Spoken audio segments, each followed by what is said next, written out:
Ya, pemirsa, negosiasi perdagangan Indonesia dengan Amerika Serikat menghasilkan sejumlah komitmen dan salah satunya Amerika sepakat menghadirkan perdagangan yang berimbang untuk Indonesia. Ya, Menteri Koordinator Bidang Perekonomian Airlangga Hartarto sukses melakukan negosiasi awal dengan United States Trade Representative Jamieson Greer dan Secretary of Commerce atau Menteri Perdagangan Amerika Serikat Howard Lutnick. Dalam pertemuan strategis negosiasi tersebut, Indonesia dan Amerika Serikat menghasilkan titik temu kesepakatan untuk melakukan penyesuaian tarif perdagangan yang berdampak pada produk ekspor Indonesia. Indonesia yang merupakan negara pertama yang melakukan negosiasi berharap negosiasi yang hasilnya akan diputuskan dalam 60 hari ke depan menargetkan kerjasama perdagangan yang adil dan berimbang dengan Amerika Serikat. Selain itu, Airlangga menegaskan bahwa Indonesia telah menyampaikan sejumlah tawaran kepada Amerika antara lain dengan meningkatkan pembelian energi, produk pertanian, pemberian insentif dan fasilitas bagi perusahaan Amerika membuka dan mengoptimalkan kerjasama mineral kritis, memperlancar prosedur dan proses impor untuk produk Amerika, serta mendorong investasi strategis dengan skema business to business. Dan juga peningkatan investasi dua arah dan perkuatan daripada supply chain. Jadi kalau target lain tentu kita lihat sesuai dengan pembahasan daripada tim negosiasi yang mungkin akan berlangsung 1, 2, atau 3 putaran. Terkait dengan daya saing, sebetulnya Indonesia dibandingkan negara ASEAN lain selama ini mendapatkan bea masuk lebih tinggi di negara Eropa maupun di Amerika Serikat, terutama untuk produk-produk tekstil, elektronik, kemudian juga apparel, shoes. Sehingga tentu daya saing kita cukup baik, oleh karena itu kita mempunyai raca perdagangan positif, termasuk dengan Amerika Serikat, India, dan berbagai negara lainnya. Ya, pemirsa, untuk membahas tema kita kali ini, RI ingin perdagangan berimbang dengan Amerika Serikat, sudah tersambung melalui Zoom bersama dengan Bapak Martoyo Haryono. Beliau adalah praktisi supply chain sekaligus Ketua Umum Iluni MMUI. Halo Pak Martoyo, apa kabar? Halo, kabar baik, Mas Prasetyo. Siap, terima kasih juga atas waktu yang disempatkan ini Pak. Dan sudah bergabung juga ada Ibu Dewi Harlas, founder komunitas UKM Eksporter Indonesia. Halo Bu Dewi, apa kabar? Baik, baik Mas Prasetyo, terima kasih. Baik, terima kasih juga atas waktu yang disempatkan. Dan sebelum membahas lebih jauh ini Pak Martoyo, Anda bisa mungkin memberikan review terkait dengan Amerika Serikat yang telah mengenakan tarif resiprokal kepada Indonesia. Seberapa besar dampaknya terhadap perdagangan ekspor Indonesia akhirnya? Silakan. Oke, dampak dari impact dari perdagangan dengan adanya tarif Trump ini untuk Indonesia cukup signifikan ya terkait dengan ekspornya, di mana Indonesia porsi untuk ekspor ke Amerika itu sekitar rata-rata 10,3%. Dan ini terutama untuk komoditas-komoditas unggulan Indonesia ke Amerika itu akan berdampak signifikan. Seperti apa? Misalnya TPT, tekstil dan produk tekstil lainnya, kemudian alas kaki, kemudian elektronik, terus furniture, dan juga beberapa komoditas seperti kakao dan karet. Dan ini adalah industri yang menyerap tenaga kerja yang cukup besar. Seperti kalau kita bicara terkait dengan industri tekstil, itu di tahun 2025 tuh diekspektasikan sekitar 3,9 juta. Dan industri furniture itu sekitar 962.000 pekerja. Dan ini adalah impact yang harus diperhatikan oleh pemerintah khususnya. Jangan sampai nanti akan berdampak terhadap industri dan manufacturing yang terkait dengan produk tersebut. Karena ini menyerap tenaga kerja yang cukup besar. Jangan sampai nanti gelombang PHK itu berlanjut gara-gara Trump tarif ini. Sehingga harapannya tim negosiasi yang sedang ke Amerika yang dipimpin Bapak Airlangga itu akan menghasilkan poin yang positif dan bermanfaat bagi industri yang terdampak ini. Baik, itu dia terkait dengan kondisi real begitu yang dialami oleh Indonesia saat ini dengan kebijakan tarif resiprokal yang diterapkan oleh pemerintah Donald Trump. Dan kalau kita cermati dari sisi Ibu Dewi ini, Anda melihat bagaimana sih sebenarnya kinerja ataupun realisasi eksportasi Indonesia begitu ke Amerika Serikat. Tadi juga sudah disampaikan Pak Martoyo 10,3% lah persentase ekspor Indonesia ke Amerika Serikat, Ibu. Silakan. Ya, jadi sebetulnya kalau kita lihat ya, Amerika Serikat itu kan sebagai mitra dagang terbesar Indonesia gitu. Hmm, Dan biasanya itu masuk dalam tiga besar setelah Tiongkok dan Jepang. oke, Dan kalau kita lihat pada tahun-tahun terakhir dari 2022 sampai dengan 2024, total perdagangan Indonesia Amerika Serikat itu cukup besar ya, berkisar antara 30 sampai 40 miliar US dollar per tahun. Dan Indonesia tuh biasanya mengalami surplus perdagangan dengan Amerika Serikat. Dan ini artinya ekspor Indonesia itu lebih besar daripada impor dari Amerika seperti itu. Nah, dengan keadaan surplus ini dan dengan kondisi kenaikan tarif Trump ini udah pasti akan sangat berimpact cukup besar terhadap kondisi perekonomian, terutama di level grassroots ya, level oke. UMKM sebagai pelaku bisnis di sini seperti itu. Hmm. Nah, kalau kita bicara mengenai potensi, kemudian peluang ekspor produk Indonesia lah di Amerika Serikat, mungkin dari sisi sektor UMKM lah begitu. Anda melihat sebenarnya masih besarkah atau seperti apa begitu, atau penuh dengan tantangan begitu? Silakan. Ya, kalau untuk potensi udah pasti besar sekali karena kita Hmm. sama-sama mengetahui ya negara-negara Amerika Serikat itu Hmm. udah sangat apa ya concern terhadap produk dan makanan minuman olahan terutama yang sifatnya organik seperti itu. Oke. Nah, jadi tren makanan sehat seperti produk-produk makanan khas Indonesia, camilan tradisional itu sudah pasti punya potensi yang cukup besar di sana. Kemudian kita juga punya produk furniture, produk home decor. Ini juga potensinya cukup besar dan ini menjadi produk unggulan ekspor Indonesia selama ini. Kemudian dari sisi produk tekstil dan produk jadi, Indonesia itu juga sangat kompetitif di bidang tekstil dan produk jadi. Kemudian sepatu dan alas kaki, selama ini juga Indonesia menjadi salah satu eksportir sepatu terbesar ke Amerika Serikat. Oke. Belum produk perikanan dan kelautan, ini juga menjadi produk unggulan Indonesia. Baik, Bu Dewi. Nah, Pak Martoyo, lantas kalau kita cermati dari sisi nilai perdagangan Indonesia ke Amerika Serikat begitu, ini kan BPS juga sudah merilis begitu surplus, bahkan menjadi salah satu negara penyumbang surplus terbesar Indonesia di bulan Maret 2025 ini. Anda apa yang bisa kita cermati dengan adanya juga kebijakan tarif Trump ini?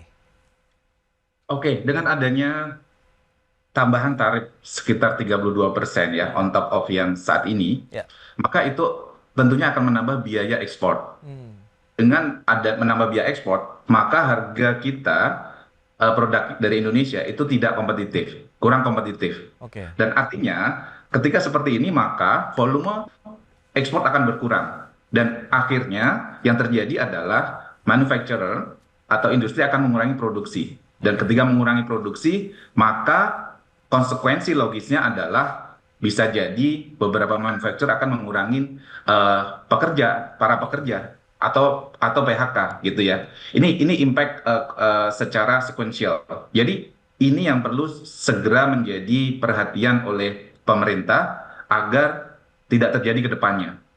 Begitu, Mas. Baik, nah lantas apa yang bisa dimanfaatkan Indonesia begitu kalau kita cermati eskalasi begitu perang tarif dua negara ekonomi besar dunia Amerika Serikat dan China ini begitu, ataukah justru kita yang menjadi nantinya pangsa pasar tujuan nih dari negara-negara lain yang di-ban adanya ada tarif impor ini oleh Amerika Serikat begitu akhirnya masuk ke Indonesia begitu, Pak Martoyo.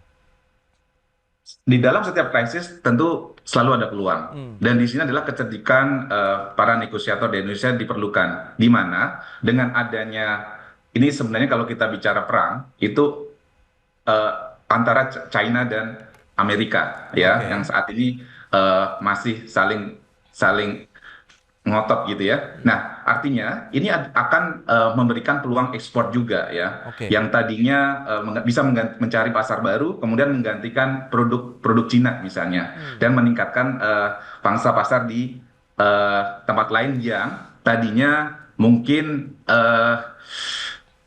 Amerika ekspor ke Cina, kemudian nggak jadi atau Cina ke Amerika, dan ini atau di ban gitu ya, karena Oke. nggak kompetitif, maka ini bisa menjadi peluang kita untuk menjadi pengganti. Kedua adalah terkait dengan peluang investasi, di mana yang tadinya, let's say, perusahaan Amerika mau invest di Cina, maka kita bisa menawarkan peluang investasi untuk direct investment ke Indonesia, Oke. karena tarifnya lebih rendah. Dan juga tentunya ini kita bisa meningkatkan diversifikasi produk dalam negeri. Kira-kira kita bisa nge-tap apa sih peluang peluang di sana, di mana Hmm. kita kalau dari negara ASEAN relatively tidak terlalu tinggi di tengah, tapi juga tidak terlalu rendah, dengan harapan nanti dengan istilahnya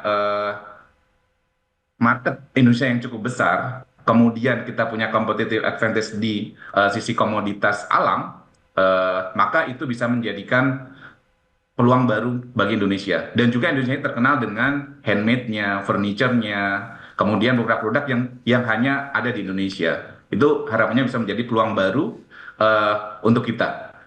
Baik, Pak Martoyo. Nah, Bu Dewi, lantas bagaimana dengan tarif resiprokal tadi 32% kalau Pak Martoyo sudah menyampaikan ada potensi dari pembengkakan biaya ekspor begitu. Nah, Anda melihat apakah ini menjadi tantangan tersendiri begitu dari sektor UMKM? Ya, udah pasti ini terasa banget, terutama Hmm. kita juga sebagai pelaku bisnis ekspor, di mana market terbesar kita juga sebetulnya di Amerika Serikat ya. Oke. Beberapa buyer kita bahkan sampai saat ini sudah melakukan Hmm. hold order karena harga kita di sana menjadi tidak kompetitif. Oke. Yang yang menjadi problem bagi kita sebagai pelaku bisnis, oke kita bisa diversifikasi market ya, tapi kan itu juga butuh waktu dan Hmm. bakalan ada jeda karena seperti kita tahu ya, ekspor ini bisnis yang rantainya itu cukup panjang. Ya, prosesnya cukup panjang dan untuk bisa diversifikasi market, oke kita bisa, tapi ada jeda waktu dan ini yang akhirnya berpengaruh terhadap karyawan kita gitu ya. Kita sementara hold mereka dulu untuk tidak Hmm.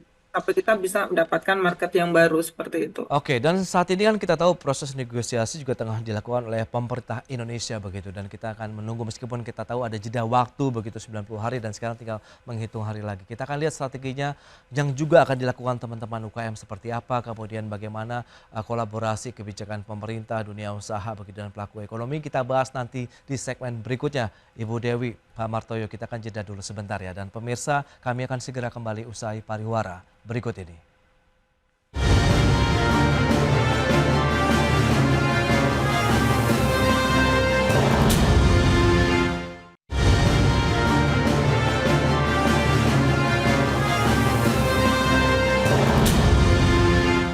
Ya, Anda masih menyaksikan Market Review. Pemirsa, berikut ini kembali kami sampaikan data untuk Anda terkait dengan perdagangan Indonesia dan Amerika Serikat.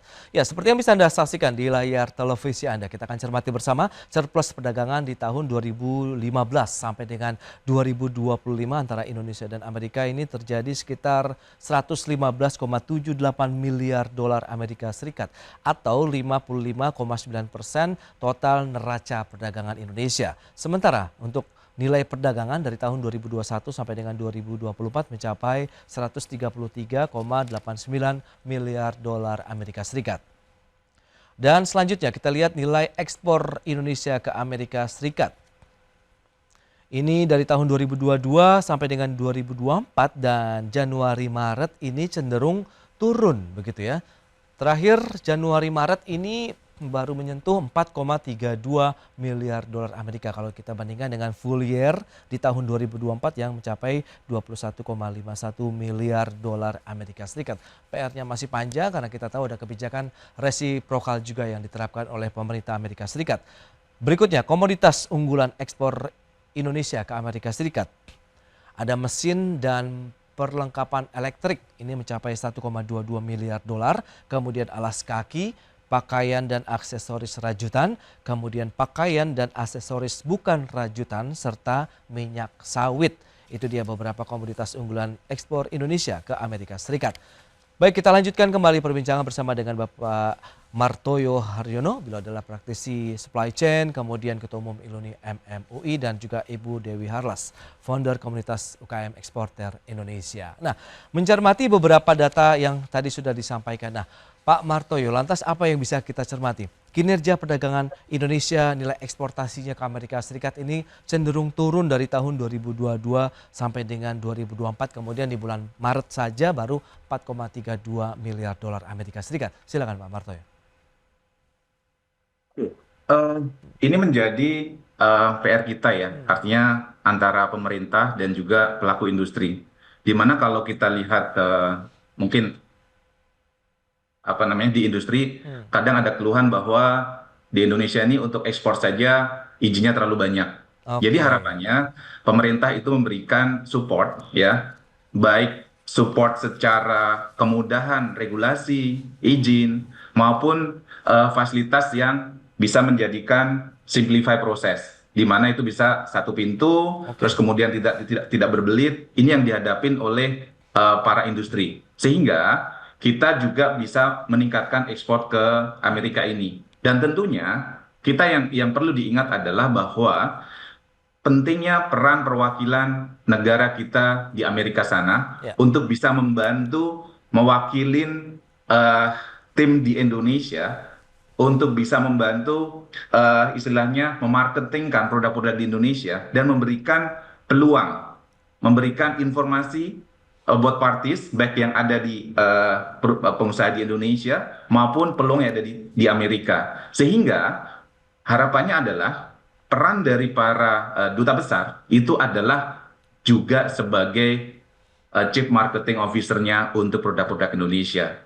Sehingga kita bisa fokus kepada competitive advantage produk kita untuk Oke. diekspor ke Amerika. Tapi tidak hanya di Amerika sebenarnya. Harapannya adalah seluruh duta besar itu adalah menjadi chief marketing officer-nya bagi negara Indonesia untuk produk-produk Indonesia. Ya, lantas bagaimana kalau kita bicara mengenai rantai pasok lah dari produk-produk mungkin bahan baku, kemudian proses produksi sampai juga bahan jadi yang siap dipasarkan. Menurut Anda ini sudah tersistematis, terintegrasikah atau memang masih banyak PR yang harus dituntaskan begitu Pak Martoyo? Terkait dengan rantai pasok, kebetulan saya bergerak di bidang supply chain ya. Oke. Indonesia ini adalah terkenal dengan biaya supply chain yang relatif mahal ya, even di compare dengan ASEAN. Dan inilah yang menjadi less kompetitif produk kita, sehingga itu menambah cost yang cukup tinggi. Jadi cost of supply chain atau logistik itu di Indonesia masih sangat tinggi. Dan ini tentunya faktornya banyak ya, faktornya banyak. Dari sarana yang tersedia, kemudian adanya istilahnya non value added cost yang muncul di setiap event pergerakan barang atau logistik tersebut. Ini cukup memberatkan pengusaha dan tentunya ini menambah cost yang cukup besar. Makanya ketika di-compare dengan beberapa negara ASEAN, misalnya Vietnam gitu ya, Singapura, Indonesia ini logistik cost-nya adalah masih tinggi. Dan ini menjadi PR bagi pemerintah Oke. untuk membuat produk-produk kita tuh lebih kompetitif ya, Oke. selain dari raw material cost. Akhirnya apa? Dengan logistik cost yang tinggi, maka raw material cost-nya juga tinggi. Ketika jadi finished good, diekspor lagi juga tinggi. Nah, ini Oke. menjadi PR bersama para pengambil kebijakan, terutama di terkait dengan logistik. Baik, baik. Nah, dari pelaku usaha sendiri, dari sektor UKM lah begitu, Bu Dewi, Anda melihat bagaimana kalau bicara mengenai potensi-potensi proses negosiasi yang masih berlangsung dengan tantangan tadi kalau kita bicara mengenai supply chain sendiri di dalam negeri. Anda melihat apakah nanti akan berhasil juga proses negosiasi, kemudian sambil kita memenuhi juga bagaimana tata niaga perdagangan ataupun eksportasi Indonesia begitu, Bu Dewi? Ya, harapannya sih kalau harapan kita dari UMKM ya harapannya Hmm, itu berhasil gitu ya karena hmm. seperti kita ketahui ini amat sangat memberatkan kita sebagai pelaku bisnis gitu. Oke, Nah, di sini mungkin ya yang bisa dilakukan oleh pemerintah Indonesia adalah juga melibatkan tadi seperti Pak Haryono ya melibatkan para pelaku usaha untuk didengar suaranya juga di proses negosiasi ini. Mungkin para diaspora yang ada di sana yang sudah melakukan bisnis di Amerika yang cukup berperan aktif meningkatkan ekspor Indonesia, sehingga ini mungkin bisa lebih memperkuat proses negosiasi dan bisa terjadi win-win solution antara Indonesia dengan Amerika seperti itu. Nah, bagaimana dengan pemerintah yang juga meminta tadi dari sisi berimbangan lah begitu ya, neraca perdagangan Indonesia Amerika Serikat, kemudian bagaimana perdagangan eksportasi Indonesia yang juga berimbang dengan Amerika Serikat. Anda melihat peluangnya ini juga masih tetap terbuka tidak? Jadi benar-benar yang win-win solution juga yang seperti Ibu sampaikan tadi. Iya, pasti, pasti. Terutama karena seperti kita ketahui ya, Indonesia adalah penyumbang terbesar untuk produk hasil bumi juga, karena Indonesia punya berasal dari negara tropis, di mana banyak sekali kebutuhan-kebutuhan dari Amerika Serikat yang disuplai oleh negara kita. Dan negara kita juga mempunyai sumber daya manusia yang cukup banyak dengan tarif biaya kerja yang cukup murah ya mungkin dibandingkan dengan Amerika Serikat. Jadi untuk produk industri masif yang membutuhkan skala besar, tenaga kerja dalam skala besar seperti tekstil, kerajinan tangan dan sebagainya itu sudah pasti amat sangat dibutuhkan oleh Amerika, dan saya yakin pasti Amerika juga akan pertimbangkan ini walaupun mungkin mereka bisa mendapat dari negara lain ya, tapi seperti kita ketahui kompetitor kita dari Vietnam itu juga tarifnya bahkan lebih tinggi dari Indonesia. Jadi sebetulnya ini juga akan menjadi peluang juga bagi Indonesia karena kompetitor kita tarifnya lebih tinggi untuk bisa masuk ke sana seperti itu. Baik.